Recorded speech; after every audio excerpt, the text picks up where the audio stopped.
오늘 우리 함께 말씀을 나눌 텐데요. 제가 세빛사랑교회 파송을 받고 부임을 하면서 준비하면서 기도하는 가운데 계속해서 하나님께서 마음에 두시는 단어가 있었어요. 그것은 무엇이었냐면 함께, 서로, 같이라는 단어를 계속해서 마음속에 하나님이 저에게 주셨어요. 그리고 그래서 오늘 새 2024년을 이제 새롭게 시작하면서 주님이 주신 이 마음을 좀 함께 나누려고 합니다. 그래서 오늘 본문은 그 말씀 가운데 하나인데요. 에베소에서 말씀을 가지고 함께 나눌 텐데, 에베소서는 사도 바울이 기록한 책입니다. 편지인데요. 이 바울의 중심 사상이 바로 에베소서에 담겨 있습니다. 오늘 우리를 구원하신 목적으로서 교회를 오늘 사도 바울은 집중적으로 에베소의 교회를 향해서 계속해서 말씀해 주고 있어요. 우리는 오늘 본문에서 이 하나님의 이 놀라운 청사진과 같은 함께 지어져 가는 교회의 모습을 저희는 이 에베소 교회를 통해서 발견할 수 있습니다. 하나님이 이 땅에 자신의 보배로운 피로 교회를 세운 후에 아직 여전히 완성되지 않은 미완성 상태에서 함께 교회를 지어져 가는 그런 청사진을 이 사도 바울은 에베소 교회를 통해서 말씀해 주고 있다는 것이죠. 지상교회는 아직 완성된 것이 아니라 주님이 오시는 그날까지 구원받은 성도들이 말씀과 성령을 중심으로 계속해서 지어져 가야 된다는 것이지요. 오늘 본문은 우리를 구원해 주신 목적이 무엇인지를 말씀해 주고 있습니다. 왜 우리가 이 땅에 살아가야 되는 것인가에 대해서도 말씀해 주고 있다는 거죠. 여러분, 우리는 성공을 바랍니다. 출세하기 원하고 돈 벌어 열심히 좀 더 잘 살도록 열심히 법니다. 편하게 살기 위해서 열심히 살아갑니다. 그러기 위해서 이 땅에 사는 것이 최고인 양 쫓아가지요. 그런데 성경은 그것이 성공이라 말하지 않습니다. 우리는 하나님의 성전을 함께 지어가기 위해서 또 믿음의 신앙의 성공자로 살아가기 위해서 우리의 몸된 성전을 잘 세워나가야 된다라고 성경은 가르쳐 주고 있습니다. 세상을 쫓아가지 말고 주님의 거룩한 성전인 우리들이 잘 아름답게 건전하게 건강하게 세워져 나가기를 원하신다라는 거죠. 주님은 이것을 우리에게 바라고 계시다라는 거죠. 세상의 성공이 아닌 하나님의 거룩한 성전으로 교회를 세워 나가기를 원하신다라는 거죠. 누가 뭐라고 하더라도 교회는 예수 그리스도의 몸입니다. 믿으시죠? 주님의 몸된 교회를 우리가 어떻게 섬겼느냐, 이 교회를 얼마만큼이나 건강하게 만들었느냐, 이 교회를 통하여 우리가 얼마만큼 행복한 삶을 누리며 살았느냐, 아마 천국에 섰을 때 주님이 이것을 물어보셨을 때 우리를 측량할 수 있는 도구가 되지 않을까 저는 생각해 보게 됩니다. 우리가 이 땅에 신앙생활하는 가운데 건강한 교회를 만들 수 있다는 것, 그리고 행복한 교회를 만날 수 있다는 것, 이것만큼 복된 것이 없을 거예요. 우리 교회가 이렇게 행복한 교회, 기쁜 교회가 됐으면 좋겠어요. 어느 누구나 만나면 행복하고 만나면 즐겁고 만나면 함께 하나님을 예배하고 찬양할 수 있는 우리 교회가 되길 소망합니다. 이런 교회를 만나면 참 좋겠죠. 우리 교회가 되기를 소망합니다. 2024년은 진리의 말씀 안에서 순종하면서 이런 교회를 우리가 자꾸 빌드업했으면 좋겠어요. 하늘에 속한 신령한 복을 받은 우리들이 이 땅에서 감당해야 할 가장 중요한 사명이 무엇일까요? 예수 그리스도의 피로 산 값을 지불하여 새로운 교회가 탄생되고 그 교회를 통하여 사랑하면서 도와주면서 함께 세워 만들어가는 것이 우리의 사명이라 할 수 있습니다. 세상과 다른 가치와 기준을 가지고 살아가는 거룩한 교회를 만들어 가시는 거죠. 우리의 가치와 매력은 예수 그리스도를 중심으로 서로 어떻게 해요? 연결하고 한 몸을 이루고 한 뜻이 되어 함께 지어져 가야 한다는 거죠. 다시 말하면 예수 그리스도 안에서 하나 된 우리가 서로 막 다투거나 경쟁하고 시기하고 질투하는 것이 아니라 서로 용납하고 서로 사랑하면서 서로 믿음 안에서 한 몸을 만들어 가야 된다는 것입니다. 주님이 우리 교회를 향한 하나님의 비전이고 사명인 것이지요. 예루살렘 성전을 주님께서 이제 육체로 허무셨고 그리스도께서 새로우신 새 교회, 참된 교회를 세우셨는데 이 성전은 사도들과 성경에 보니까 선지자들의 터 위에 세워졌다라고 말씀하고 있습니다. 그 모퉁이 돌은 예수님이 되시고요. 그리고 건물의 재료는 예수님을 믿고 거듭난 저와 여러분들이 이 성전의 재료라는 거예요. 믿음의 터전은 이전의 역사 전통을 말하는 거죠. 선지자들의 터 위에 세워졌고 그 모퉁이 돌은 중심은 주님이 되시고 그 재료들은 하나하나 세워나가는 재료들은 저와 여러분들, 주님을 믿고 거듭난 성도들을 말하는 것입니다. 사도 바울이 말하는 교회의 초석, 주춧돌은 선지자들과 사도들의 터 위에 그리고 모퉁이 돌이신 그리스도 안에 있다라고 분명히 말씀해주고 있죠. 너희를 예수께서 제자들을 불러 모을 때 너희는 나를 누구라 하느냐 이렇게 물으실 때 베드로가 이런 대답을 합니다. 주는 그리스도시요 살아계신 하나님의 아들이십니다. 그러자 예수님께서 뭐라 하십니까? 너는 베드로라 내가 이 반석 위에 내 교회를 세우리니 음부의 권세가 이기지 못하리라. 예수님께서 말씀하신 반석은 바로 이 베드로의 신앙 고백이죠. 교회는 이 신앙 고백 위에 세워지게 된 거죠. 주는 그리스도시요 살아계신 하나님의 아들입니다. 이 고백 위에 주님이 주인 되셔서 교회를 만들어가고 계신 것입니다. 사도 베드로뿐만 아니라 모든 사도들이 예수 그리스도여 죽은 자 가운데서 부활하신 하나님의 아들이라고 고백하는 그 증거 위에 교회가 세워지게 됐다는 것이지요. 사도들이 전해준 그리스도에 대한 바른 고백, 이 믿음의 고백, 우리가 그래서 늘 신앙 고백이 다 이것 때문에 그런 거예요. 예수 그리스도에 대한 확실한 믿음 위에 세워진 것을 꼭 기억하셨으면 좋겠습니다. 그런데 우리의 모습을 보면 어떻습니까? 이런 사도들의 터 위에 믿음의 신앙 고백 위에 세워진 교회인데 그러나 우리는 이렇게 살지 못하다는 거죠. 교회 안에서는 세 종류의 교인이 있다고 합니다. 먼저는 어떤 교인이냐? 월세 교인이에요. 먼틀리로 페이를 하는 교인이에요. 교회는 등록하지 않고 여기저기 왔다 갔다 기웃거리면서 그냥 출석만 살짝살짝 하는 분들을 월세 교인이라고 해요. 그들은 전혀 공동체 소속감이 없죠. 등록을 하지 않고 그냥 왔다 갔다만 하기 때문에. 두 번째 종류의 신자는 교인은 누구이냐? 전세 교인이에요. 교회는 등록하였지만 모든 것을 남의 일처럼 생각하고 소속감 없이 신앙생활하는 사람입니다. 내 일과는 상관이 없어요.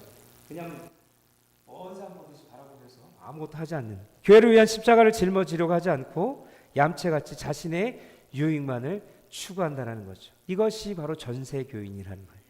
세 번째 마지막으로 어떤 교인이냐? 자기 집처럼 사랑하고 가꾸는 교인이 있다라는 것이죠. 이런 성도는 어떤 일을 하든지 주의 의식을 가지고 솔선수범하고 주님의 영광을 나타낸다는 거죠. 여러분은 어떤 교인에 속하십니까? 첫 번째, 두 번째, 세 번째. 세 번째가 되기를 주님의 이름으로 축복합니다. 우리는 하나님의 나라의 시민이요 하나님의 권속, 즉 식구로 이 땅에 하나님의 성전을 지어가는데 한 몫을 담당하도록 부름을 받았다는 그런 거룩한 존재예요. 그렇기 때문에 우리는 월세 교인도 돼서는 안 되고요, 전세 교인도 돼서는 안 돼요. 주인 의식을 가지고 솔선수범해서 나아가는 그런 존재가 되어져야 된다는 거죠. 우리가 교회 생활을 할 때 손님으로 살아가느냐 주인으로 살아가느냐 하는 문제는 우리의 삶을 늘 하늘과 땅 차이를 만들게 됐어요. 결국에는 차이가 어마어마하게 나. 시작은 같았지만 그냥 구경꾼이냐 손님이냐 아니면 주인으로 살아가느냐에 나중에 결국은 엄청난 차이를 보게 된다는 거죠. 손님에게는 책임감이 없어요. 그죠? 그냥 왔다 갔다 하고 아무 청소도 안 하고 그냥 마음껏 살아갑니다. 왜? 책임감이 없기 때문에. 일하는 자세가 벌써 달라요. 손님과 주인은 일하는 자세가 달라요. 그죠? 주인에게는 책임의식이 있습니다. 그리고 헌신적입니다. 그리고 손님은 늘 어때요? 관심이 없어요. 피곤해요. 내모라라 해요. 항상 교회 문제거리만 지적하고 비판하는데 손님들은 열을 내요. 손님인데도 불구하고 이것이 잘못돼서 그것이 잘못돼서 저것이 잘못돼서 그렇게 비판만 한다는 거죠. 그래서 늘 다른 사람이 감당해 주기만을 바랍니다. 우리는 이 교회를 사랑할 뿐만 아니라 정말로 주인 의식을 가지고 사랑해야 돼요. 그런 마음을 가지고, 주인이 되어서는 안 되지만 주인 의식을 가지고 살아가라고 말씀해 주고 있어요. 분명한 것은 사람들이 모여있기 때문에 교회에는 분명히 약점이 있습니다. 그렇기 때문에 약점을 비판하고 험담하는 자가 아니라 그 약점을 서로 같이 짊어지고 감당하는 자가 되는 것이 바른 교회의 모습이에요. 그리고 여러분이 그런 모습으로 성전이 되어 주셔야 됩니다. 그렇게 사시기를 주님의 은혜로 축복합니다. 큰 두 번째로, 교회는 구원받은 성도들이 예수 그리스도 안에서 서로 연결되어 함께 성전이 되어간다 말씀하고 있습니다. 거룩한 교회는 어떤 건물이나 조직이 아니라 하나님께 부름받은 성도들의 모임이 교회예요. 건물에 있지 않습니다. 19절에 보면 성도들을 일컬어 하나님의 나라의 시민이고 하나님의 권속이라고 말씀하는데, 이 말 속에는 어떤 의미가 있냐? 공동체의 의미가 담겨 있습니다. 그런데 20절을 보면 사도 바울은 성도들의 모임인 교회를 건물에 비유를 해요. 세우심을 입었도다. 다른 말로 하면 건물이 되었다라고 말하고 있습니다. 우리는 건물이 되었대요. 건물은 어떻게 합니까? 지어져야 됩니다. 또한 바울은 이것을 알아듣기 쉽게 서로 또 연관성, 연결되어짐을 말하기 위해서 사람의 묘에 비유하고 있어요. 볼까요? 에베소서 4장 11절로 12절 말씀. 그가 어떤 사람은 사도로, 어떤 사람은 선지자로, 어떤 사람은 복음 전하는 자로, 어떤 사람은 목사와 교사로 삼으셨으니, 12절입니다. 이는 성도를 온전하게 하여 봉사의 일을 하게 하며 그리스도의 몸을 세우려 하심이라. 예수 그리스도 안에서 함께 지어져 가는 성전은 오늘날 교회이고요, 성령님이 역사하심을 완성시켜 나가는 것을 알 수 있습니다. 구원받은 한 사람 한 사람이 바로 교회를 이루는 것이죠. 주님의 몸으로 완성되어 가는 것으로 지상교회가 완성될 때 주님이 오신다라는 거죠. 여전히 우리는 미완성이기 때문에 아직도 주님은 오시지 않습니다. 하나님의 교회가 이 땅에 어떻게 지어가지고 가고 있습니까? 21절을 보면 그의 안에서 건물마다 서로 연결하여 주 안에서 성전이 되어가고, 교회는 끊임없이 연합하고 하나가 되어야 함을 보여주고 있습니다. 교회는 우리라고 말씀드렸죠. 그래서 서로가, 각 교회가 하나로 자꾸 연결돼서 주 안에서 하나됨을 보여주어야 돼요. 성도는 결코 외톨이가 될 수 없습니다. 혼자서 신앙생활을 할 수 없다라는 거죠. 나 혼자 할 수 있어요. 그러나 그것은 바람직한 신앙생활이 아니라는 거죠. 고립되지 마십시오. 서로 연결되어 교제하면서 함께 세워져 나가야 한다는 것입니다. 복음이신 예수 그리스도 안에서 서로 연결될 때에 그 구실을 제대로 발휘할 수 있게 되는 것입니다. 여러분, 우리 몸을 생각해 보십시오. 손과 발이 있고 눈과 코가 있고 다리가 있고 각 세포가 있어요.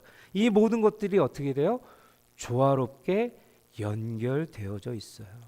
주님은 몸이시죠. 머리시죠. 우리 몸에 누가 연결되어 있어요? 여러분, 각 지체들이, 교회들이 연결되어져 있다라는 것입니다. 그 한들 하나라도 고장나면 건강한 교회가 될 수 없어요. 그런 것처럼 우리가 서로 잘 연합하여 연결돼서 건강한 교회를 만들기를 소망합니다.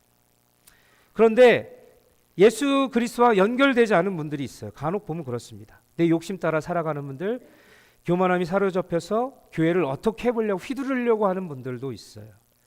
저는 가끔 보게 됩니다. 독불장군처럼 신앙생활을 하는 사람들이 있다는 거죠. 복음의 본질은 무시한 채 그 비본질적인 것에만 집중한 나머지 진정한 예수 그리스도의 연합이 없다라는 거죠. 말씀에는 집중하지 않고, 성가대 가운이 오늘 이상한데, 피아노가 이상한데, 우리를 얘기하는 거 아니에요. 오해하지 마세요. 그리고 목사님이 넥타이가 왜 그래? 그리고 막 그래요. 주보가 오늘 오타가 났어. 이런 것만 보는 게 아니라 말씀에 집중하지 않고 이런 것만 본다는 거죠. 비본질적인 것만. 그래서 서로 비방하고 시기와 질투로 서로 경쟁하게 만들고 그렇다라는 거죠. 이거는 건강한 교회가 될 수 없습니다. 22절에 보면 교회에 대해 말씀하시면서 계속해서 어떤 것을 말씀해 주고 있느냐? 함께 지어져 가느니라. 진행형으로 만들고 있어요. 계속해서 어떻게 하라는 거죠? 진행형으로 가고 있다는 거죠. 교회는 서로 연결해서 함께 지어져 가는 공동체입니다. 여기서 말하는 것은 교회 크기나 조직의 뭐 이런 확장 이런 것을 말하는 게 아니라 하나님의 자연 우리들이 성도들 간의 친밀한 영적인 관계를 유지하라 말씀하고 있습니다. 그렇다면 우리가 예수님과 함께 지어져 가는 목표는 무엇일까요? 22절을 봅니다. 너희도 성령 안에서 하나님이 거하실 처소가 되기 위하여라고 말씀하십니다. 우리가 예수님과 함께 지어져 가는 교회가 되는 것이 뚜렷한 목표는 하나님의 거하시는 처소가 되기 위하여라는 것이죠. 우리 성도들은 고립되지 않고 예수 안에서 서로 연결돼서 화합하고 날마다 성장하는 교회가 되어야 합니다. 예수님과 함께 지어져 간다는 것은 이제 예수 그리스도 안에서 거룩한 교회로 만들어 간다는 거예요. 세상은 이렇게 가라지만 거룩한 교회는 본질을 따라 그 말씀의 진리 안에서 순종하며 그것을 세상을 쫓지 않고 하나님의 말씀의 바른 길로 가고자 하는 그런 거룩한 교회가 되어져야 한다는 거죠. 우리가 하나님을 만나고 경험하고자 할 때, 그리고 하나님이 거하시는 처소가 될 때 우리 안은 거룩한 구별된 교회가 될 수 있는 거죠. 그리고 그 안에서 예수 그리스도를 닮으려고 하기 때문에 점점 더 성장해 나간다는 거죠. 그렇기 때문에 우리는 그것을 통하여 거룩한 존재가 될 수 있다는 것입니다. 마지막으로 세 번째, 오늘날 교회는 하나님이 거하실 성전이 되기 위하여 어떻게 하라는 거예요? 그리스도 안에서 함께 지어져 가는 여전히 미완성 상태에 있다는 것입니다. 사도 바울은 지상교회를 어떻게 바라보고 있습니까? 바울은 교회를 완성된 것으로 보지 아니하고요, 계속해서 빌드업하라는 미완성 상태로 말씀해 주고 있습니다. 22절을 다시 보면 너희도 성령 안에서 하나님이 거하실 처소가 되기 위하여 그리스도 예수 안에서 함께 지어져 가느니라. 바울은 지상교회가 완성되었다고 보지 않고요, 아직 미완성됐다고 얘기하는 거죠.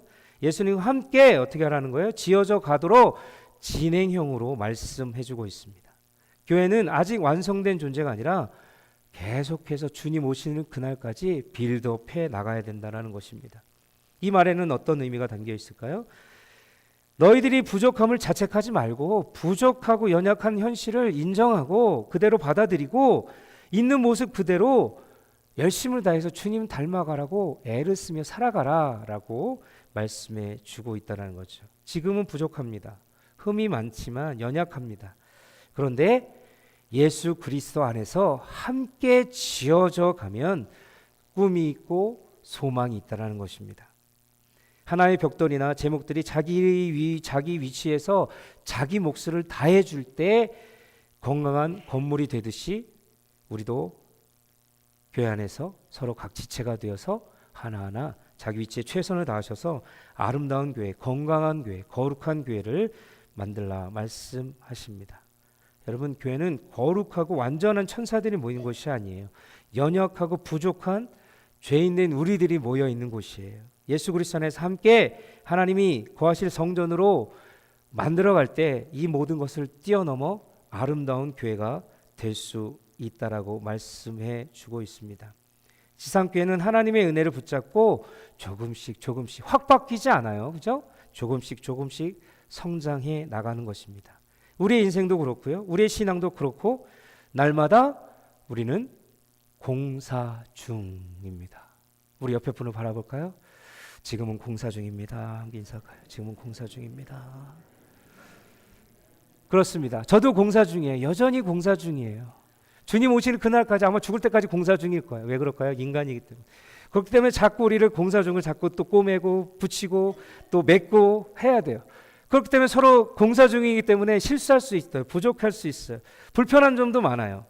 그러나 서로 불편해도 참아야 합니다. 왜? 우리는 공사 중이기 때문에. 옆에 공사 중에 가면 불편을 드려 죄송합니다라고 되죠. 그런 것을 우리는 계속 공사 중이에요. 그래서 불편할 수 있어요. 그런 불편함 속에서 하나님께서 우리를 조금씩 말씀과 기도와 예배와 영적인 모임들을 통해서 성장시켜 가는 것입니다. 그것이 우리를 향한 하나님의 비전이고 계획이시다는 거죠. 하나님 우리를 교회로서 부르셔서 성도들과 함께 부딪히면서 깨어지고 쪼개지고 깎아지면서 하나님의 성전으로 지어가게 하셨다라는 거죠. 여러분, 나와 안 맞는 분이 분명히 교회 안에 있어요. 그 왜 하나님이 붙여주셨을까요? 그분을 통해서 거울 삼으러 하는 거예요. 그분을 막 욕하고 정죄하고 안 하는 게 아니라 미워하는 게 아니라 그분을 통해서 나를 바라보고 하나님께서 그것을 통해서 훈련시키고자 하는 것이 있다는 거죠. 불편하지만 참고 견뎌내서 현실을 바라보지 말고 그 너머에서 역사하신 하나님의 능력을 바라보셨으면 좋겠습니다.